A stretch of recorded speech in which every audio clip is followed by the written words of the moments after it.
नमस्कार। मंथन क्लासेस में आप सभी बच्चों का स्वागत है। बच्चों, आज हम पढ़ेंगे अति लोभो न कर्तव्यः पाठ का संस्कृत का हिंदी में अनुवाद करेंगे। तो आइए शुरू करते हैं। पुरा कस्मिंश्चित् नगरे एकः नृपः वसति स्म। पुरा माने प्राचीन काल में, कस्मिंश्चित् माने किसी, नगरे माने नगर में, शहर में, एकः माने एक, नृपः माने राजा, वसति माने रहता, स्म माने था। प्राचीन काल में किसी नगर में एक राजा रहता था। तस्य नाम मायादास आसीत्। उसका नाम मायादास था। सा प्रभृतं स्वर्णं वाञ्छति स्म। वह, सा माने वह, प्रभृतं माने बहुत अधिक, स्वर्ण माने सोना, वाञ्छति माने चाहता, स्म माने था। वह बहुत अधिक सोना चाहता था। एकदा एकः मुनि तस्य समीपे आगच्छत्। एकदा माने एक बार, एक मुनि, तस्य माने उसके, समीपे माने समीप, आगच्छत् माने आया। एक बार एक मुनि उसके समीप आया।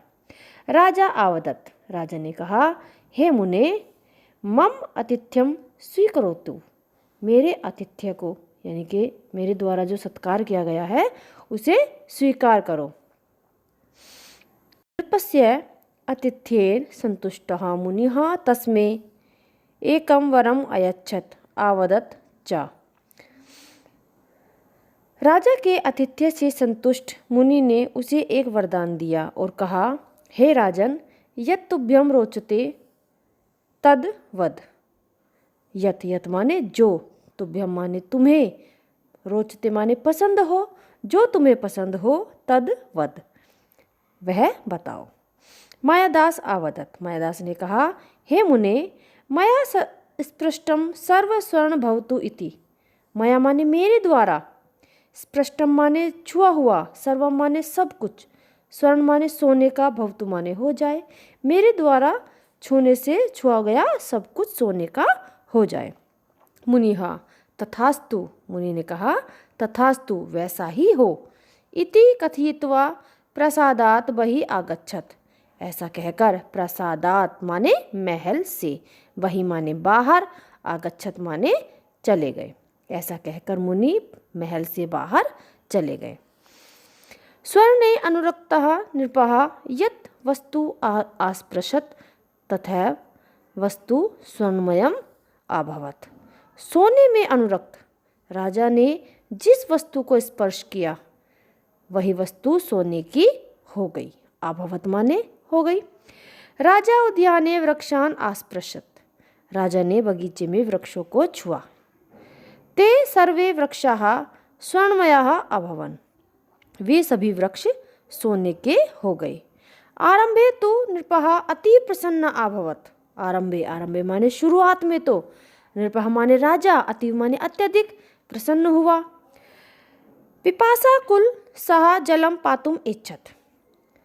प्यास से व्याकुल उसने पानी पीने की इच्छा की। जलम अपि स्वर्णमयम अभवत्। जल भी सोने का हो गया। एवमेव भोजनम अपि स्वर्णमयम जातम।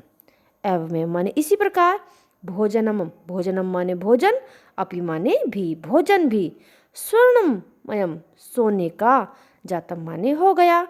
इसी प्रकार भोजन भी सोने का हो गया। बुभुक्षिता पिपासितः च नृपः अतीव दुखिता अभवत्। बुभुक्षितः माने भूखा, पिपासितः माने प्यासा, च माने और, भूखा और प्यासा राजा अत्यधिक दुखी हुआ। तस्य नेत्राभ्याम अश्रूणि आपतन्। उसकी आंखों से आंसू गिरने लगे। तदैव तस्य पुत्री पितुः समीपे आगच्छत्। तदैव माने तभी, तस्य माने उसकी पुत्री पिता के समीप आई। सा अपि स्वर्णमयी जाता। सा माने वह भी, अपि माने भी, स्वर्णमयी माने सोने की, जाता माने हो गई, वह भी सोने की हो गई। अत्यंत दुखितः नृपः पुनः मुनेः समीपम आगच्छत्। अत्यंत दुखी, नृपः माने राजा, पुनः माने फिर, मुने माने मुनि के, समीपम माने समीप, आगच्छत् माने गया। अत्यंत दुखी राजा फिर मुनि के पास गया। नृपः मुनेः पादयो विनम्य क्षमाम अयाचत। राजा ने मुनि के चरणों में गिरकर विनम्य, विनम्य माने विनम्रता पूर्वक, क्षमा माने क्षमा, आयाचत माने मांगी।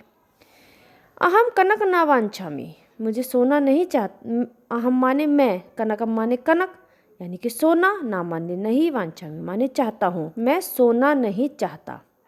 मम पुत्री मम वाटिका च पूर्वत भवतु, मेरी पुत्री मम वाटिका और मेरी वाटिका पहले जैसी हो जाए। किम मे कनकेन प्रयोजनम यदा अहम बुभुक्षितः पिपासितः च मरिष्यामि, मेरे सोने का क्या प्रयोजन, क्या लाभ यदि मैं भूखा और प्यासा मर जाऊं। मुनिहा निरपाय जलम अयच्छत, मुनि ने राजा को पानी दिया। आकथयत च माने और कहा, गच्छ एतेन जलेन सर्वाणि वस्तूनि पूर्व रूपेण परिवर्तानि भविष्यन्ति, गच्छ माने जाओ, इस जल से सभी वस्तु पूर्व रूप में, परिवर्तानि माने बदल, भविष्यन्ति माने जाएगी, पहले के जैसी हो जाएंगी। तब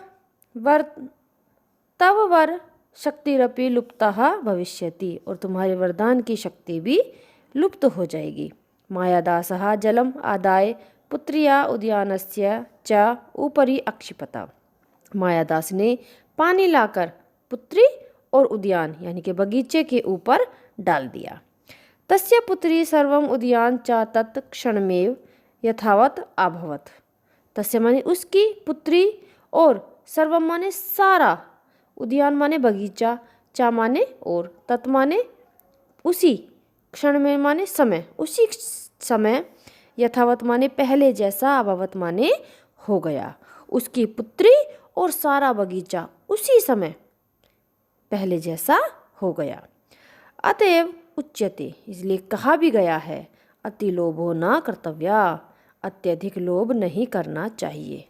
क्योंकि बच्चों जो अत्यधिक लोभ करता है, लालच क्या है, लालच बुरी बला है, हमें कभी भी लालच नहीं करना चाहिए। तो इससे आगे की वीडियो होगी हमारी इसी पाठ का संपूर्ण अभ्यास कार्य। धन्यवाद।